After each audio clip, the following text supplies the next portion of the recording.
Tuesday evening, and we're here to do a discussion, have a discussion about the readings from Church of Spirituality on, looking at what the date was, Sunday, July 21st. And I'm just kind of waiting for anybody to show up. So I'll just start with a little bit of background music and a little bit of quiet.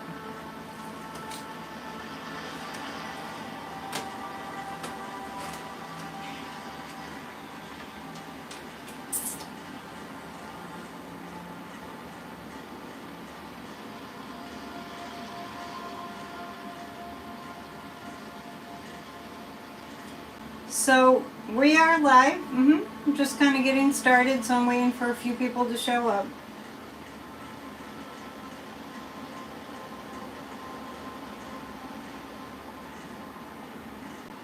So while I'm waiting for people to show up, I'm just to pass a little bit of time, I'm going to read our mission statement.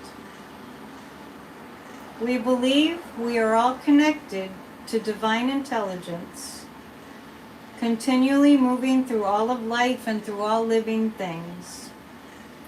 We remember to always align ourselves with this divine presence to create healing miracles in our own lives, positively affecting the lives of all those we come into contact with, seen and unseen. We believe that the kingdom of heaven resides within each and every one of us, and that love is all there is.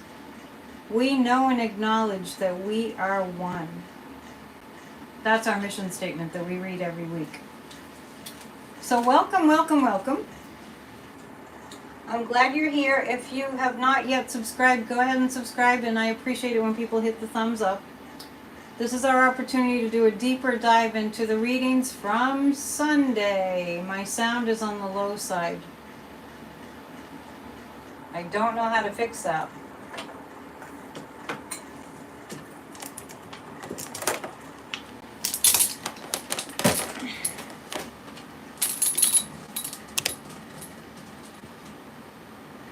So the theme has been, that's all I can do. The theme has been, hang on, I'll find it. Divine autonomy, but I phrased it in a certain way.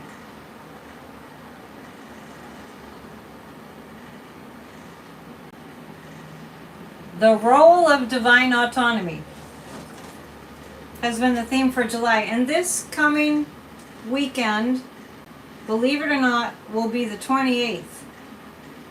I'm just looking at my calendar, the 28th, and this has been a really fun topic. I love talking about how we're different but the same. It's been a pretty good thing to discuss. So when I think about being different, well, we're all different. Let's start there. We're all different. You're different from me. Your friends are different from you. Your neighbors are different from you. We're all different from one another. But why are our friends our friends? Because we have something in common, and we acknowledge that in each other. And then we share our likenesses, but we're still all different. And that's the beauty of the world that we live in. And we might notice that the dark side, the real evil that exists in the world, which we can knock out with light, wants us to not like other people because they're different from us. And it's such an unnatural and fear-based thing to think or to believe. So those of us that really know that we are all connected, we all breathe the same air. I mean, I've heard it said before that you're breathing the same air that the Buddha breathed. You're breathing the same air as Jesus Christ breathed. You're breathing the same air of all the greatest people who ever lived, Mother Mary or all the saints or, whoever you think of, you're breathing the same air. And when we recognize and we're kind of brave enough to think about, oh, I'm different, but my uniqueness, that actual uniqueness is the most important thing for the collective for you to be. So what I mean by that, and I'm going to read the first reading in a moment, what I mean by that is to see that because you have these things that are unique about you, that's a message. Because you have these things that are unique about you, the message inherent in that is you are meant to use those things that are unique about you. You may have seen that some people come onto the planet, some souls come onto the planet that are very physically challenged, maybe physically disabled, maybe have muscular dystrophy, or different people come in with different things. And you may have recognized, I can think of a couple people right now that were born with Down syndrome. And I recognize that their lives have been an opportunity to bring more love and light into the world, because people love them and people understand how much we're all born differently, and that it makes people appreciate what they have and want to help. And so somebody born with difficult physical conditions, those souls often come in as real strong teachers for others.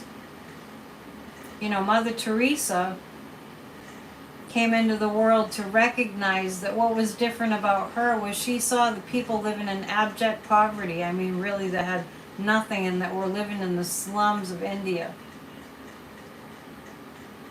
And she might have looked at that like, they're too different, I don't want to see that. But she made it to sainthood. I mean, she made her life mission about getting somebody who was that poor and that unfortunate to see that somebody was bearing witness to them, and that somebody took it upon themselves to show them dignity and honor and acknowledgement and respect, and provided them with the food and the shelter that they needed. That was her uniqueness, attending to their unique and unfortunate circumstances, because her uniqueness was that her soul came in with the ability and the desire to do that. I mean, that's a really kind of extreme, in a good way, example. But it really shows us, most of us couldn't do what she did. But it is so, so, so important to the collective. Feel free to put any questions in the chat. I am going to read the first one. Oh, there you all are. So, this is a quote by Martha Graham. You may have heard this quote. She was an American dancer and choreographer who lived from 1894 to 1991. I'm sure that woman broke some glass ceilings. Let me know if you've heard this one before, besides from when I read it on Sunday.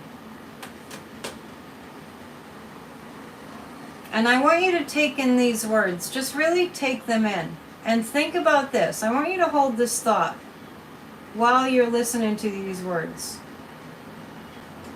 You yourself, only have, I believe in past lifetimes, but you that's sitting there, and me and all of us, you are here to live your life. Glad you could make it, Kitty Holler. I want you to just really reflect like a meditation. You can say, I am here. Affirm it. I am here to live my own life, right? I don't know if I still have that. Hang on. I mentioned on Sunday that I got this from a thrift sale at the Methodist church I once worked at, once played piano at. And it says, you have to do your thing no matter what anyone says. It's your life. I'm going to just say it one more time because so many people don't think about this. That's been my experience. So many people don't think about this, and we have to remind ourselves. You are here to live your life. You are here to express in the very special, unique way you were meant to express. There's not one other person that's like you. And now, Martha Graham. There is a vitality, a life force, a quickening that is translated through you into action. And there is only one of you in all time. This expression is unique. And if you block it, it will never exist through any other medium, and it will be lost. The world will never have it. It is not your business to determine how good it is, not how it compares with other expressions. It is your business to keep it yours clearly and directly, to keep the channel open. You do not even have to believe in yourself or your work. You have to keep open and aware directly to the urges that motivate you. Keep the channel open. No artist is pleased. There is no satisfaction whatever at any time. There is only a queer divine dissatisfaction, a blessed unrest that keeps us marching and makes us more alive than the others. Only because the others don't know. The seagulls agree. I'm going to hone in on a couple little parts of this. No artist, and we are all artists because we are all creators of our own lives, so everyone is included in that.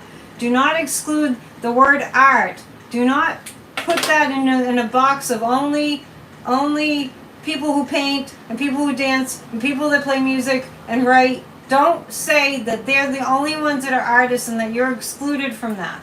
We are all creators. The purpose of our life is to create. The birds know. They do, believe me. They know at 4:30 in the morning. It's my alarm clock. Like it or not. It is your business to keep it yours clearly and directly. So I'm going to jump down to no artist is pleased. Just keep the channel open. There's an old joke. You may have heard it. About, you know how an artist is done with painting their painting? It's an old joke. You shoot them.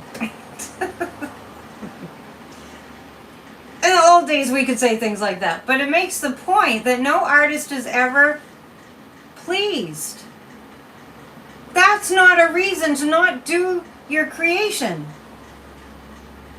Do not make that. I really highly recommend. I know a lot of people have a challenge. A lot of people have a challenge with that. They won't do it unless it's going to be right. It's never right.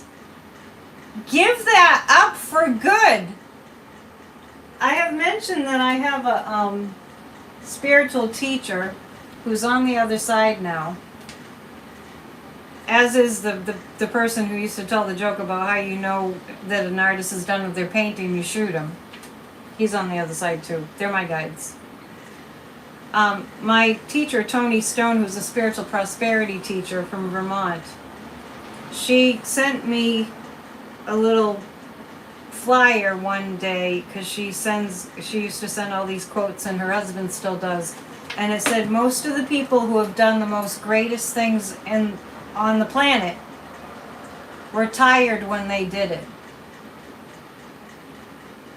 Let's not wait for the perfect moment. Let's not wait for the the perfect words. Let's not wait for perfect, because we will wait forever if we're waiting for the time to be right and the weather to be perfect and our mood to be just right and for us to have gotten just the right amount of hours of sleep and have eaten the proper thing for breakfast. Let's not do all that, because our lives are waiting for us to express our uniqueness and our individuality, to bring it to the whole. Because if we don't, if we keep making excuses, if we keep procrastinating, Sadhguru used to say, people are acting like they're going to live forever. It's so true. You only have this life. I mean, I'm putting aside the past life conversation. This is the only one that's going to be like you are now in these particular circumstances, in that particular body that you're in, right?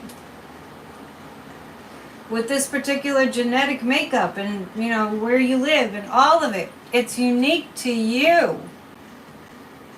Yes. So yeah, Kitty Holler is saying you have painted about 100 pictures. Yes, it's good therapy for sure. Cooking is a great way to create. So really, really, really think about this. You are as unique as your fingerprint. Think about how different you are and how you only have this one opportunity, this one life to do your thing. Like Dr. Wayne Dyer would say, and I have to think about this frequently because I have a lot of songs that aren't recorded and a lot of songs I have yet to write. Dr. Wayne Dyer would say all the time, don't die with your music still in you. Does anyone have a question about the Martha Graham quote? I urge you to look this one up. I think it would be called, you can just, well, if you have the program, it's there. You could just Google Martha Graham quote. Or tell others to. All right. Thank you for the compliments. I'm just here to enlighten people that want to listen. And by the way, I think we went past 200 subscribers, so that's good for a brand new channel. Make sure you share. If you ever want to watch this on replay, you do have to wait till the next day. It's still taking a long time to upload videos because it's a new channel. So on that topic of autonomy, and the sermon was, you want me to read it again? I can read it again. The sermon was self-expression as divine mission. Do you really want me to read it again, Kitty Holler? Because I can. We have time. I don't think anybody would mind. Yes, a post-it note that Barbara looks at every day. Don't die with your music still in you. Okay, I'll read it again. It's worth reading again. There is a vitality, a life force, a quickening that is translated through you into action. And there is only one of you in all of time. This expression is unique. It's Martha Graham. This expression is unique. And if you block it, it will never exist through any other medium and be lost. The world will not have it. It is not your business to determine how good it is, not how it compares with other expression. It is your business to keep it yours clearly and directly, to keep the channel open. You do not even have to believe in yourself or your work. You have to keep open and aware directly to the urges that motivate you. The urges that motivate you. Pay attention to that. Keep the channel open. No artist is pleased. There is no satisfaction whatever at any time.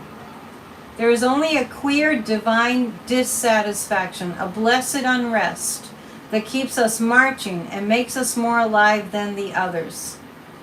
And I want to tell you, that uncertainty that we have in life, Because there's nothing that we know for sure until we're in our grave. Another sad guru saying. It's the only place we're sure is in our grave. I know for myself in my own life, if I just don't know what's going to happen next, I mean, it's uncomfortable, but it's kind of cool too. Keep the mystery alive. Okay, so on that note, I'm going to go to Ernest Holmes. The next one. All right. Thanks, Darren, for sharing. From the Science of Mind, from the foreword in The Science of Mind, Ernest Holmes.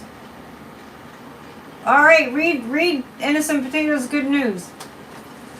To suppose that the creative intelligence of the world would create man in bondage and leave him bound would be to dishonor the creative power, which we call God. On the other hand, to suppose that God could make man as an individual without leaving him to discover himself would be to suppose an impossibility. Individuality must be spontaneous and can never be automatic. Some people are afraid of spontaneous. Don't be afraid of spontaneous. The seed of freedom must be hid within the shell of the human. But, like the prodigal of old, the prodigal son in the Bible, man must make the great discovery for himself. In the Bible, the prodigal son's story is like when the prodigal son went off and he realized how good things were at home. So the home being the seed of freedom that's hidden within us. We must make that great discovery for ourselves. Although the journey may at times seem hard and the burden too great to bear, which Martha Graham did allude to, right? Though the journey may at times seem hard and the burden too great to bear, man still feels within a subtle sense, a mystical presence, a divine reality, in capital R. Thus, the inherent nature of himself is forever seeking to express itself in terms of freedom. We will do well to listen to this inner voice, for it tells us of a life wonderful in its scope, of a love beyond our fondest dreams, of a freedom which the soul craves. But the great love of the universe must be one with the great law of its own being, and we must approach love through the law. This then is the teaching, love and law. As the love of God is perfect, so the law of God is also perfect. We must understand both. Who hath ears to hear, let him hear. So we're not talking about perfect as though everything's just right in place and all predictable, right?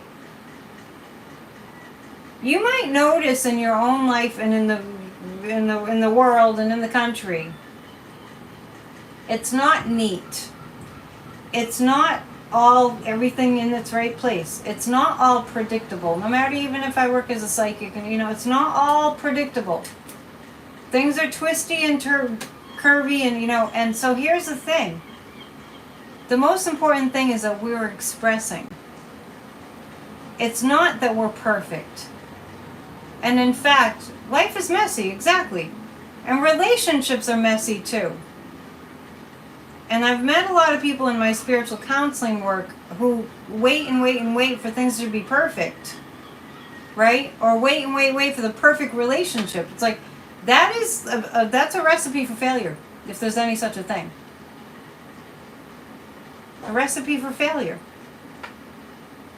Because failure just means not doing, or not getting the results that you wanted and then just stopping, right? We're not here to experience perfection, like meaning nothing is out of place. We're here to experience love's perfection, the divine love. Yeah, Rose is saying be the person you want to have in your life, and the person that you want to have in your life is not going to be perfect, right? We all know that. But that is not a reason to quit, ever. It's a reason to learn more. Yeah, no need to overthink things, Kitty Holler.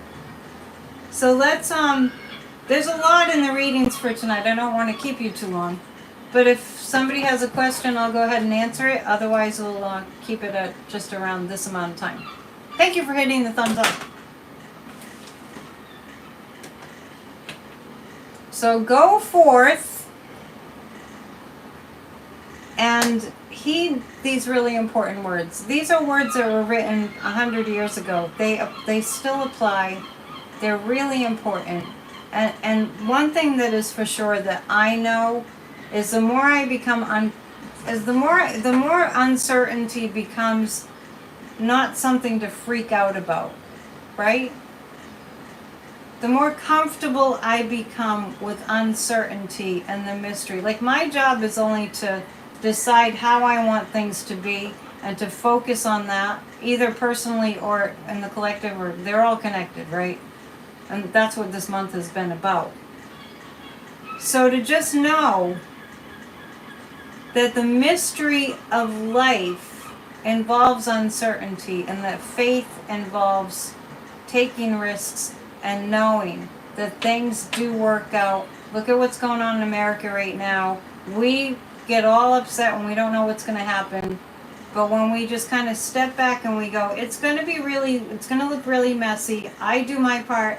I intend, I visualize, I participate. And always think about the right outcome. But let's not expect things to be like all in a line and perfect, because life would be really boring. If for no other reason. Invite uncertainty. Do your thing, write down your gifts and talents, and start offering them to the world. All right? And thanks for coming, and tell your friends, and we'll see you tomorrow if you tune into PNN. Namaste. Put a good word in for divorced family. Yeah, and we do that on Sunday too. Okay. Have a great night, and we'll see you soon. Namaste.